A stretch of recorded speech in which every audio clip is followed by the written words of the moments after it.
ये सरोजनी भारद्वाज की तस्वीर है। वही सरोजनी भारद्वाज, वही आरोपी जिसने इतने बड़े वारदात को अंजाम दिया है। एक बच्चे की हत्या की है, एक महिला की हत्या की है, अपने प्रेमी की पत्नी और उसके बेटे को मार डाला है। प्रकरण में जो आरोपी है उसकी गिरफ्तारी की गई है और गिरफ्तारी के पश्चात प्रकरण के संदर्भ में घटना क्यों घटित हुई इस संबंध में उससे विस्तृत पूछताछ की गई। पूछताछ के दौरान उस महिला के द्वारा इस तथ्य को प्रमाणित किया गया कि वर्ष 2025 से उसके और ललितेश यादव के संबंध है। इस पूरे कॉलोनी में एक ही बात की चर्चा है, इतनी सुंदर बीवी होने के बावजूद ललितेश ने अफेयर क्यों किया इस औरत के साथ में। सवाल वाजिब है। आप देख सकते हैं फोटो जो सामने आई है। सुबह 8 बजे एग्जिट क्या हुआ ये जानना सबसे ज़रूरी है। साथ ही सरोजनी भारद्वाज कौन है, कहां से आई है और आज दुर्ग में इतने बड़े वारदात को अंजाम देकर वो क्या बताना चाह रही थी। आखिर टारगेट में कौन था, ये सबसे बड़ा सवाल है।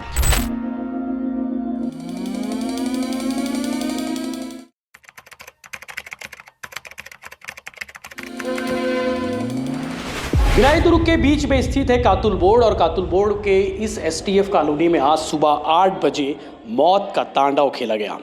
जो स्क्रीन पर तस्वीर आपने देखी है, अभी भी स्क्रीन पर चल रही होगी तस्वीर, ये सरोजनी भारद्वाज की तस्वीर है।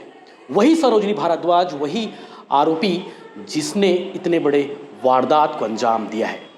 एक बच्चे की हत्या की है, एक महिला की हत्या की है, अपने प्रेमी की पत्नी और उसके बेटे को मार डाला है। सुबह 8 बजे एग्जिट क्या हुआ ये जानना सबसे ज़रूरी है। साथ ही सरोजनी भारद्वाज कौन है, कहां से आई है और आज दुर्ग में इतने बड़े वारदात को अंजाम देकर वो क्या बताना चाह रही थी। आखिर टारगेट में कौन था ये सबसे बड़ा सवाल है। शाम के 5 बज रहे हैं और सुबह 8 बजे की घटना है। तफ्तीश जितनी होनी थी हो चुकी है, जांच अभी भी जारी है और अभी तक की जांच में पुलिस ने जो खुलासे किए हैं, जो बयान सामने आए हैं, वो हैरान करने वाले हैं। पुलिस की जांच में इस बात की पुष्टि हो गई है कि सरोजनी भारद्वाज कल भी आई थी और आज इसलिए आई थी क्योंकि वो चाहती थी कि इस पूरे परिवार को आज ख़त्म कर दे।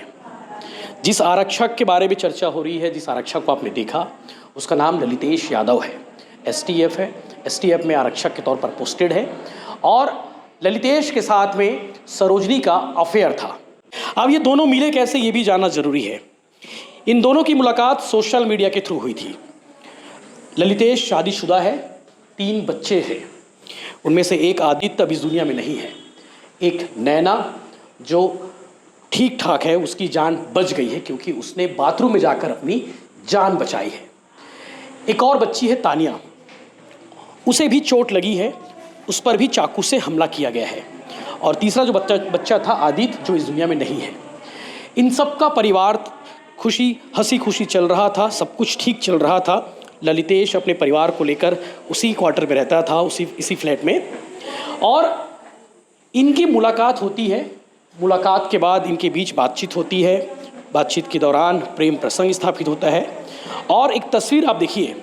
मैं हिमांशु से कहूँगा, हिमांशु तस्वीर ज़रूर दिखाओ जिसमें फूल माला दोनों पहने हुए हैं। इस महिला का कहना है, इस महिला का दावा है कि हमने शादी कर ली थी। ललितेश के साथ में सरोजनी का दावा है कि हमने शादी कर ली थी और उस तस्वीर को आप देख सकते हैं। और कल भी दोपहर 3 बजे वो महिला आई थी, तब नॉर्मली वो यहाँ से चली गई और नीचे आसपास के लोगों से बातचीत की थी। उसने खुद को चांदनी नाम बताया था और कहा था कि मैं रायपुर में LLB करती हूँ और उसने ये भी बताया था कि मेरा अफेयर ललितेश के साथ में है जो STF में पोस्टेड है और इसी क्वार्टर में रहता है। कल तो वो चली गई, आज सुबह क्या हुआ ये भी जानना ज़रूरी है। आज सुबह फिर से वो 8 बजे आई। ललितेश अपने परिवार के साथ बाहर जाने की तैयारी में था, यानी कि छुट्टी पर जाने वाला था, क्योंकि कल 24 अप्रैल इनकी एनिवर्सरी थी, ललितेश और रीना यादव की, जो इस दुनिया में नहीं है। इन दोनों की एनिवर्सरी थी और एनिवर्सरी मनाने के बाद इनका प्लान था कि आज ये दोनों बाहर घूमने जाने वाले थे पूरे परिवार के साथ में, और उसी की टिकट के लिए रिजर्वेशन काउंटर रेलवे स्टेशन गया हुआ था। सुबह 8 बजे रिजर्वेशन काउंटर में ललितेश और पूरा परिवार यहाँ पर। एक बच्चा 6वीं में है, एक बच्चा 3rd क्लास में है, एक बच्चा 7th क्लास में है। तीनों बच्चे KPS सीनियर नगर के छात्र हैं। रीना यादव घर पे थी, अचानक एंट्री मारती है, दरवाजे के बेल बजता है, दरवाज़ा खोलती है, दरवाजे के बाद अंदर आती है। ललितेश की पत्नी रीना को इसके बारे में मालूम था कि इसका नाम सरोजनी भारद्वाज है, ये आती रहती है इस इलाके में और बातचीत होती है। उसने अंदर बुलाया, अंदर बुलाने के बाद सरोजनी अंदर पहुंची, बैठी सोफे में बैठने के बाद उसने कहा कि भूख लग रही है मुझे, कुछ खाने का मिल जाएगा क्या? उसके हाथ में कुछ था तब तक। रीना अंदर जाती है किचन में कुछ बनाने के लिए, उतने में ये शुरू हो जाती है, आदित्य के पास जाती है और आदित्य के पेट पर ताबड़तोड़ उसने 16 वार किए हैं। जैसा कि पुलिस ने बताया, जैसे कि आसपास के लोगों ने बताया, जिन्होंने आदित्य को अपनी गोद में लेकर गाड़ी में लेकर गए अस्पताल, लेकिन दुख इस बात का कि तब तक उसकी मौत हो चुकी थी। उसने सबसे पहले प्रहार आदित्य पर किया।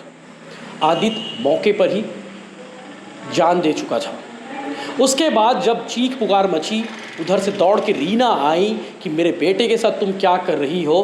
2 बच्ची और थी, तानिया और साथ ही साथ नैना। ये दोनों बच्ची भी बचाने की कोशिश में रहे। एक बच्ची डर के कारण सीधे बाथरूम में चली गई, नैना, जिसको चोट नहीं लगी है। उधर से रीना आई, रीना के साथ हाथापाई हुई, हाथापाई अंदर होती रही और बाहर तक निकल गए। जिस फ्लैट में ये कांड हुआ है, जिस फ्लैट में ये वारदात को अंजाम दिया गया है, वहाँ पर खून के निशान जगह जगह पड़े हुए हैं। इन दोनों के बीच में काफ़ी हाथापाई होती है, झुमा झटकी होती है, काफ़ी चोट लगती है। फिर रीना झट से नीचे गिरती है और उसके बाद उसे मौका मिल जाता है सरोजनी भारद्वाज को। वो ताबड़तोड़ पेट पर 14 वार करती है, 14 से 15 बार वो वार करती है। रीना भी बदहवाश होकर वही मूर्छित होकर गिर जाती है। आसपास के लोग सुनते हैं, आसपास के लोग चीख पुकार सुनकर पहुंचते हैं कि आखिर क्या हो गया रीना के घर में। नीचे से ऊपर गए 4थे माले में और वो महिला वहीं खड़ी थी। तब तक उसने तानिया पर प्रहार शुरू कर दिया था। सबसे पहले उसने आदित्य को मारा, फिर रीना पर हमला किया, फिर तानिया पर हमला किया। नैना चूँकि बाथरूम में चीख चीख कर रो रही थी, चिल्ला रही थी, और रीना वहीं पड़ी हुई थी, साथ ही साथ आदित्य भी पड़ा हुआ था। जब तक लोग पहुँचे उसे अलग किए। अलग करने के बाद सरोजनी को बिठाया, बिठाने के बाद उसके साथ भी मारपीट हुई। आज यहाँ के लोगों ने उसकी पिटाई की है कि तूने यहाँ के आकर क्या कर दिया है। उसके हाथ से चाकू छीने और जैसे तैसे एम्बुलेंस को बुलाए। एम्बुलेंस को ले जाने के बाद हाईटेक लेकर गए। हाईटेक में तब तक दोनों की जान जा चुकी थी। आसपास के लोगों ने पुलिस को इन्फॉर्म किया, पुलिस के हवाले उस महिला को किया। आसपास की महिलाओं ने उसकी पिटाई भी की है, उसकी धुनाई भी की है, क्योंकि गुस्सा वाजिब है। इतने परिवार पर उसने चाकू से ताबड़तोड़ हमला किया था। पुलिस की टीम मौके पर पहुंचती है और जब जांचबीन करती है, खोजबीन करती है, तब ये चीज़ें सामने आती है कि इनका अफेयर था। ललितेश का अफेयर सरोजनी के साथ में था। फेसबुक से दोनों मिले थे और फेसबुक के दौरान, चैटिंग के दौरान इनकी बातचीत शुरू हुई थी और इनका बड़ा अफेयर शुरू हुआ था। इस पूरे कॉलोनी में एक ही बात की चर्चा है, इतनी सुंदर बीवी होने के बावजूद ललितेश ने अफेयर क्यों किया इस औरत के साथ में। सवाल वाजिब है। आप देख सकते हैं फ़ोटो जो सामने आई है, चश्मे के साथ में महिला दिख रही है, वो सरोजनी भारद्वाज है, जिसका चश्मा ऊपर पड़ा हुआ है। फॉरेंसिक की टीम आई थी, फॉरेंसिक की टीम अपने साथ उसे लेकर चली गई है। सवाल यही है कि आखिर ललितेश ने इतनी सुंदर बीवी, 3 बच्चे होने के बावजूद ये अफेयर क्यों किया। चूँकि अभी भी उस पर बात हो रही, नीचे महिलाएं बैठी हुई हैं और लगातार आज ये टॉपिक पूरे दुर्ग भिलाई में चर्चा में है कि आखिर इतनी बड़ी वारदात हुई है, पूरा कॉलोनी आज सन्न है, आसपास के लोग बैठे हुए हैं और सिर्फ यही सवाल कर रहे हैं कि आखिर ऐसा क्यों। ललितेश ने इस महिला के साथ अफेयर क्यों शुरू किया। इतनी सुंदर बीवी, 3 छोटे छोटे बच्चे जो अभी पढ़ाई कर रहे हैं। और एक और सवाल है कि आपकी दुश्मनी ललितेश के साथ में थी तो आप ललितेश के साथ जो करना था करते। इन बच्चों का क्या दोष था कि उन पर भी आपने चाकू चलाया। ये सबसे बड़ा सवाल है। पुलिस अभी भी इस मामले में जांच में जुटी हुई है और जैसा कि इस महिला के बारे में जानकारी सामने आई, सरोजनी भारद्वाज के बारे में, सरोजनी भारद्वाज जांजगीर चांपा जिला की रहने वाली है और दुर्ग में ललितेश उसके साथ में, जैसा कि आप देख सकते हैं, शादी का दावा कर रही है। जो महिला सरोजनी है वो उसने कहा कि मैं शादीशुदा हूँ, मैं शादी कर चुका हूँ ललितेश के साथ में, और ललितेश इसीलिए उसे अलग रखा हुआ था दुर्ग मोहन नगर के इलाके में, रेंट पर रखा हुआ था। सब कुछ ठीक चल रहे थे इनके बीच में। अचानक से आज वो इस कॉन्सेप्ट के साथ आई थी, इस उद्देश्य के साथ आई थी कि इस पूरे परिवार को ख़त्म कर दूं ताकि आगे कोई बचे ना और ललितेश के साथ वो आगे की पूरी ज़िंदगी बिता सके। और इसीलिए उसने सभी बच्चों पर हमला किया। एक बच्ची जो सीधे बाथरूम में गई और उसने अपनी जान बचाई। बाकी 2 बच्चों पर उसने हमला किया, उनमें से एक की मौत हो गई है, एक का उपचार जारी है और रीना इस दुनिया में नहीं है। आगे आप सुनेंगे इस बारे में वरिष्ठ अधिकारी और क्या कह रहे हैं। इस पर जब भी डिटेल आएगी हम आगे बताने की कोशिश करेंगे, जो भी अपडेट आएंगे इस महिला के बारे में, इस पर और थ्योरी क्या आती है।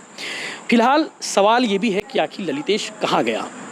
सुबह ये भी जानकारी मिली थी कि वो हाईटेक हॉस्पिटल गया है, उसके बाद से उसका कोई पता नहीं है। क्या पुलिस उसे रिमांड में भी ली है, अपने आप में बड़ा सवाल है।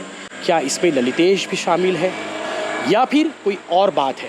अंतिम संस्कार कब होगा रीना और आदित्य का, इसके बारे में कोई अपडेट नहीं है, लेकिन पुलिस जांच कर रही है। इस पर और बड़े खुलासे हो सकते हैं। जी सर, हत्या का खुलासा हो चुका है, डबल मर्डर का खुलासा क्यों?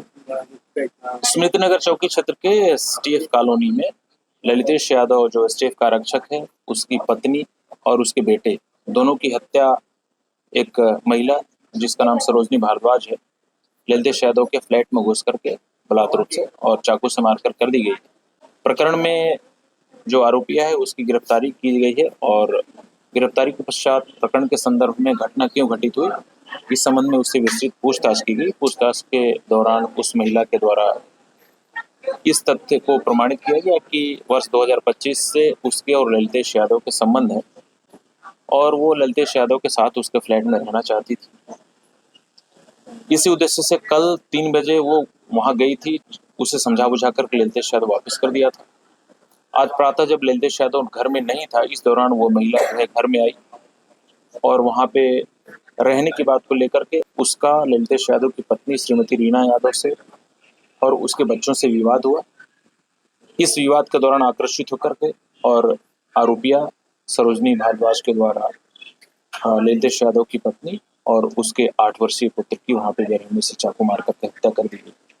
ठीक है, प्रकरण में इसकी गिरफ्तारी किया जाकर के इसको न्यायिक रिमांड पर भेजा गया। सर वो जो हथियार लेके आई थी घर का था? अभी तक जो तथ्य प्रकाश में आए हैं वो चाकू वहीं से उठाई। विवाद के दौरान वो किचन के आसपास कहीं चाकू रखा हुआ था और वहां से वो चाकू उठा करके और उसी चाकू से, घरेलू जो चाकू है बड़ा चाकू है और सब्जी काटने के रूप में, सब्जी काटने में उसका प्रयोग होता है, उसी चाकू से उसने हत्या की।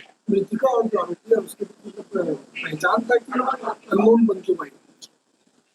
अभी तक की विवेचना में उनके पहचान वाली कोई बात नहीं आई है। हाँ, आस पड़ोस के लोग या अन्य लोग इस बात को बता रहे थे कि जो मृतिका है, मतलब ललितेश यादव की जो पत्नी है, उसको इस बात की शंका थी कि ललितेश यादव के और उस महिला के कुछ संबंध हैं, जिसका उसने पहले संभवतः कल विरोध भी किया था। और इस बात को लेकर के, चूंकि कल एनिवर्सरी थी उसकी, उसको लेकर कुछ विवाद की स्थिति भी बनी थी, ऐसा पड़ोसियों ने बताया।